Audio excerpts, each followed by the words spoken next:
It happened at a family dinner that was supposed to be casual. One long table, soft jazz playing in the background, wine glasses clinking. The kind of night where everyone smiles just enough to pretend they're happy. My husband's cousin was telling a story. His mother laughed too loudly. Someone asked about real estate prices. And then right in the middle of it all, my sister-in-law leaned back in her chair, looked straight at me, and said, "If you disappeared tomorrow, I don't think anyone here would even notice." There was a split second of silence. Then the laughter came. Not awkward laughter, not nervous laughter, real laughter. Warm, comfortable, like she'd just said what everyone had already been thinking. I watched the faces around the table as they laughed, his parents, his aunt, his uncle, and then I saw my husband laugh too. That was the moment I knew something in my life had already ended. I just hadn't caught up to it yet. I didn't cry. I didn't raise my voice. I didn't ask anyone to explain themselves. I lifted my glass, smiled calmly, and said, "Okay, challenge accepted." No one took me seriously. They went right back to dessert. They didn't realize I meant it. My name is Christina. I'm 35 years old, and at that point, I had been married for just under 8 years, long enough to know the difference between being included and being tolerated, long enough to understand when a family sees you as one of their own and when they never will. My husband, Daniel, came from a family that looked perfect from the outside. Old money energy without ever saying the words, holiday homes, alumni connections, dinners that felt more like meetings than meals. They lived in Harrison Cove, a coastal town where last names mattered, and everyone somehow knew everyone else's business. I didn't grow up like that. I was raised by a mother who worked nights and slept in the afternoons. We reused gift bags. We measured success by whether the bills were paid and there was food left in the fridge. I learned early how to make myself useful, agreeable, easy to have around. And when I married Daniel, I brought that skill with me. I laughed at jokes I didn't find funny. I dressed the way his mother preferred. I stopped correcting people when they dismissed my work as creative stuff. I told myself that belonging takes time, but the truth was simpler. They didn't dislike me. That would have required effort. They just didn't see me as important. That dinner wasn't the first time I'd been erased. It was just the first time someone said it out loud, bold enough to call it a joke, cruel enough to enjoy the silence afterward. And when my husband laughed along with them, something inside me clicked into place. So when I said, "Challenge accepted," I wasn't being dramatic. I was making a decision. And before the sun came up the next morning, I was already gone. Daniel and I met in our final year of college. I was juggling 2 part-time jobs while finishing my degree, the kind of schedule where your planner looks like a crime scene. He was the calm, one polished, confident, already speaking about his future like it was a reservation he'd made years ago. We bonded over late nights at the campus library, coffee cups stacked between us, whispering complaints about group projects and professors who loved to hear themselves talk. When he asked me out, it felt easy, safe, like stepping into a life where I wouldn't always have to be the one figuring everything out alone. His family loved him in a way that was unquestionable and unquestioning.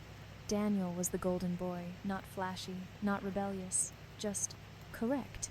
He did the right things in the right order, and when he introduced me to them, I wanted desperately to fit into that story. His parents lived just outside Brookhaven Ridge, in a house that felt more like a carefully curated showroom than a home. Everything matched. Everything had a reason. His mother, Elaine, greeted me with a smile that never quite reached her eyes. His father, Robert, shook my hand and immediately asked what I planned to do with my degree. I told them about my work, about design projects, freelance clients, the way I loved turning vague ideas into something tangible. Elaine nodded politely. "Oh, how fun," she said. "You must be very creative." Not capable, not skilled, creative, like I told her I made friendship bracelets. Daniel squeezed my hand under the table that night. "They like you," he whispered on the drive home, and I wanted so badly to believe him that I ignored the quiet doubt settling into my chest. Over the years, that doubt grew legs. Family gatherings became performances where I played a role I never auditioned for. Elaine would ask Daniel about work, investments, promotions, then turn to me and ask if I was still keeping busy. His brother's wife was introduced as a real professional, while I was Daniel's better half. Little things. Always little things. I was talked over, interrupted, corrected in front of strangers. If I shared an opinion, it was gently dismissed or rerouted by someone with a louder voice and a better last name. And Daniel? Daniel never meant to hurt me. That was the problem. Whenever I brought it up quietly, carefully, he brushed it off with the same phrases. They don't mean anything by it. You're just sensitive. That's just how my family jokes. So I learned to absorb it. I adjusted my wardrobe to fit Elaine's idea of tasteful. I stopped mentioning projects that excited me. I learned when to speak, and more importantly, when not to. The longer we were married, the more my world shrank. When Daniel was offered a position that required frequent travel, the assumption was immediate and unspoken. I would be the flexible one. My work would bend, my schedule would adapt, my ambitions would wait, and I let them. I told myself it was temporary, that once things settled, I'd pick myself back up. But time has a way of settling into permanence when no one is paying attention. Then came the loss. It happened quietly. No dramatic hospital scenes. Just a doctor's calm voice, a sterile room, and a sentence that split my life into before and after. Daniel was out of town. He offered to come home. I told him not to rush. I didn't know how to ask for what I needed. Elaine sent flowers with a note that said, "Everything happens for a reason." Daniel's sister joked that maybe it was stress. No one came over. No one sat with me. No one asked how I was really doing. That's when something in me started paying attention. I noticed how often I felt invisible, how easily my absence went unremarked, how my silence had become expected comfortable. Even by the time that casual family dinner rolled around, I was already disappearing. I just hadn't said it out loud yet. So when his sister finally did, when she turned my quiet erasure into a punchline, it didn't break me. It clarified everything. That laugh around the table wasn't just laughter. It was confirmation. I didn't tell anyone that night. When we got home, Daniel went straight to the shower, humming like it had been a good evening, like nothing remarkable had happened. I stood in the kitchen, still wearing the same clothes, listening to the water run, replaying the laughter at that table over and over until it stopped sounding like noise and started sounding like truth. That was the strangest part. I didn't feel angry. I felt clear. At 2:17 a.m., I slid out of bed and walked into the spare room that had quietly become my workspace over the years. I opened my laptop and started doing something I hadn't done in a long time. I made decisions. I checked the balance on our joint account, and my personal one, the small account I'd never closed, the one Daniel used to tease me about. "You're so cautious," he'd say. I transferred exactly half. No drama, no punishment, just math. I searched for apartments 3 states away, in Lakewood Falls, where my old college friend Mara lived. I looked at bus schedules, short-term rentals, storage units. By the time the sun came up, I had a plan. Daniel kissed my cheek that morning, distracted, already late. "Love you," he said automatically. "I know," I replied. As soon as his car pulled out of the driveway, I called Mara. "I need help," I said. "How much?" she asked. "Today," I answered. She was at my door in under 2 hours with coffee, boxes, and the kind of energy you only get from someone who loves you without conditions. We packed what mattered: documents, clothes, my work equipment, the things that still felt like me. I left behind furniture, decorations, anything that felt like part of a life I was stepping out of. I wrote Daniel a letter, not emotional, not accusatory.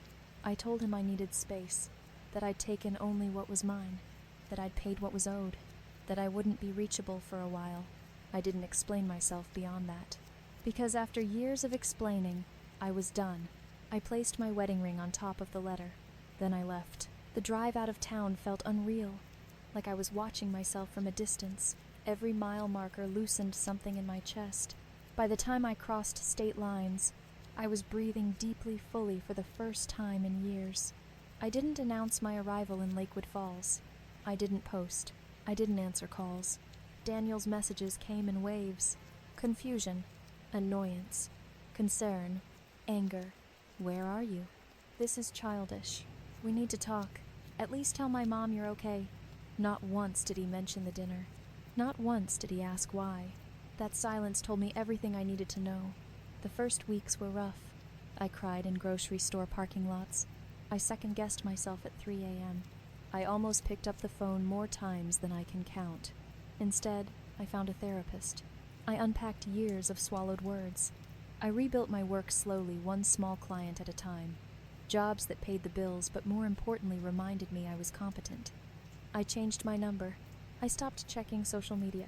I became someone whose absence didn't echo back to me every day. And then something unexpected happened. No one came looking. Daniel's family didn't reach out, not really. A few vague messages filtered through mutual acquaintances. Nothing direct. Nothing urgent. It stung. But it also confirmed the truth I'd been avoiding. I hadn't left a hole. I'd stepped out of a space where I'd never truly existed. And in that quiet, anonymous life I was building, I started to feel something unfamiliar, visible. Not to them, to myself. The first time I realized I wasn't invisible anymore was painfully ordinary. I was sitting in a small coffee shop in Lakewood Falls. Laptop open, headphones on, working through revisions for a local business I'd just signed. Nothing glamorous. No applause. No one looking twice at me. And yet, I felt solid. Over the months, my work grew quietly. One client referred another. A short-term contract turned into a steady collaboration. I rented a desk in a shared studio space filled with people who spoke about ideas instead of appearances. No one asked who I was married to. No one softened their tone when talking to me. No one laughed when I spoke. That alone felt radical. By the time the divorce paperwork was finalized, clean, efficient, mercifully unemotional, I had built a life that no longer revolved around the absence of anyone else. Daniel didn't fight it. His lawyer sent a brief message. He's surprised, but cooperative. That word surprised made me smile. Surprise implies you assumed something would stay the same. Almost a year after I left, I received an email that made my hands still on the keyboard. An invitation. A regional conference. Creative professionals. Panel discussions. Networking dinners. Hosted in Brookhaven Ridge. The same town I had vanished from. I stared at the screen for a long time, feeling the old tension try to wake up in my body. Then I closed my laptop, stood up, and took a breath. I didn't feel afraid. I felt ready. The night of the event, I walked into the venue alone. No husband at my side, no role to play. Just my name on a badge, and my work in my portfolio. It didn't take long. I saw Elaine first still polished, still scanning rooms the way generals assess territory. Then Robert, mid-conversation, confident as ever. And then her, Daniel's sister. She froze when she saw me, just for half a second, but it was enough. Her eyes flicked over me, recalculating. No smirk this time. No joke, queued up and waiting. I nodded politely as I passed. The way you acknowledge someone who used to matter. Later, during a panel discussion, I spoke. Not loudly, not dramatically, just clearly. I answered a question about creative ownership and boundaries in collaborative work. I talked about knowing when to walk away from spaces that profit from your silence, about choosing environments that allow growth instead of demanding compliance. The room listened. I didn't look at her while I spoke, but I felt it when she did. Afterward, people approached me. Compliments, business cards, invitations to talk more. That's when Daniel found me. He looked different, older, quieter. I didn't know you were coming, he said. I didn't know you were still surprised. I replied gently. We talked for a few minutes. About work, about life, about how things had shifted in his family since I left. He didn't apologize, but he didn't laugh either. That mattered. As the evening wound down, his sister approached. No audience, no performance. I didn't think you'd actually disappear, she said. I didn't do it to prove a point, I answered. I did it to survive. She nodded, uncomfortable. For once, she didn't have a comeback. You seem different, she finally said. I am, I agreed. That's the point. I left before dessert. I didn't need the last word. I didn't need vindication. Walking back to my hotel, I realized something that surprised even me. I wasn't proud because they noticed me now. I was proud because I no longer needed them to. I had disappeared from their world, and in doing so, I had finally appeared in my own. A year earlier, I had walked out of a life where my silence made other people comfortable. Now, I was walking into one where my voice carried weight. When I returned to Lakewood Falls after the conference, nothing dramatic happened. No victory parade, no sudden transformation, just the quiet continuation of a life I had chosen deliberately, piece by piece. And that was the real win. I went back to my routine morning walks by the water, afternoons in the studio, evenings answering emails from clients who valued my work without needing to know my history. I signed 2 new contracts within the month. One of them turned into a long-term partnership that allowed me to finally stop worrying about stability and start thinking about growth. Not survival. Growth. Sometimes, late at night, I thought about that dinner, the laughter, the way my husband's face had folded into the room instead of turning toward me, the version of myself who had raised her glass with steady hands, even though everything inside her was shaking. I felt compassion for her now.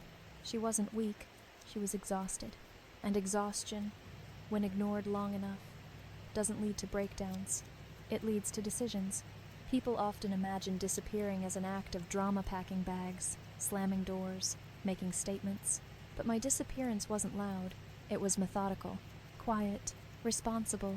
I didn't vanish to punish anyone. I vanished because staying meant continuing to shrink.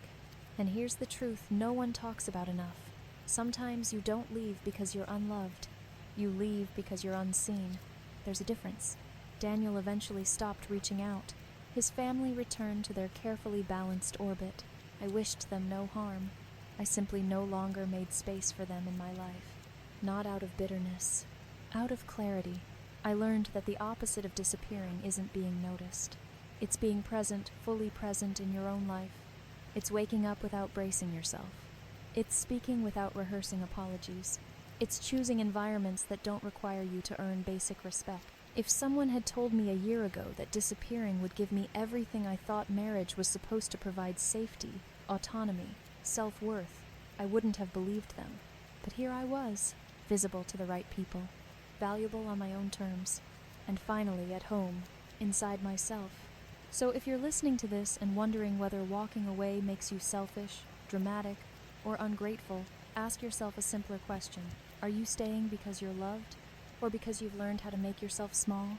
Sometimes, the bravest thing you can do isn't fighting to be seen. It's leaving the room where no one ever looked up.